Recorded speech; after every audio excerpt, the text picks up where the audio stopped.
ഭാരത് മാതാ കി ജയ് എന്ന് കുറച്ച് ലൗഡായിട്ട് പറഞ്ഞുകൊണ്ട് കുറച്ച് ഉറക്കെ പറഞ്ഞുകൊണ്ട് എല്ലാ സ്വാതന്ത്ര്യ ദിനത്തിനും റിപ്പബ്ലിക് ഡേക്കും ഒരു ടീം വരാറുണ്ട്. Hindi film industry, Bollywood film industry കുറഞ്ഞത് ഒരു സിനിമയെങ്കിലും അവർ ആ സീസണിൽ റിലീസ് ചെയ്യും.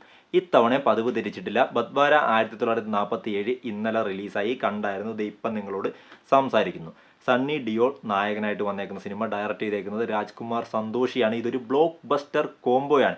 ഈ കോംബോയിൽ ഒരുപാട് ബ്ലോക്ക് ബസ്റ്റേഴ്സ് വന്നിട്ടുണ്ട്. ഗത്തക്ക് ഗയാല് പോലുള്ള സിനിമ 90s കൊടൂര ബ്ലോക്ക് ബസ്റ്റേഴ്സാണ്.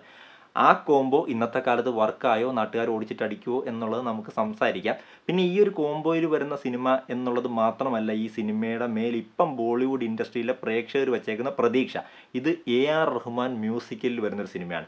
ഇത് അമീർ ഖാൻ പ്രൊഡക്ഷൻസിൽ വരുന്ന സിനിമയാണ്. പിന്നെ ഇത് ഇൻഡിപെൻഡൻസ് ഡേ സീസണിൽ ഇറങ്ങുന്ന ഒരു പാട്രിയോട്ടിക് ഫിലിമാണ്. അങ്ങനെ ഒരുപാട് പ്രത്യേകതകൾ ഈ സിനിമയ്ക്കുണ്ട്. അതുകൊണ്ട് കുറച്ചധികം പ്രതീക്ഷകൾ ഉണ്ടായിരുന്നു. പിന്നെ ഈ സിനിമയുടെ റിവ്യൂ, ഇത് നല്ലതാണോ മോശമാണോ എന്ന് പറയുന്നതിന് മുമ്പേ ഈ സിനിമയായിട്ട് കണക്ട് ചെയ്യുന്ന കുറച്ച് ചരിത്ര സംഭവങ്ങൾ നിങ്ങൾ അറിഞ്ഞാൽ മാത്രമേ ഈ സിനിമ നിങ്ങൾക്ക് കണക്റ്റ് ആകത്തുള്ളൂ. നമുക്ക് അതിലേക്ക് പോകാം. അതിനെക്കുറിച്ച് പറയാൻ പറ്റുന്ന ബെസ്റ്റ് ദിവസമാണിത്. Happy independence day.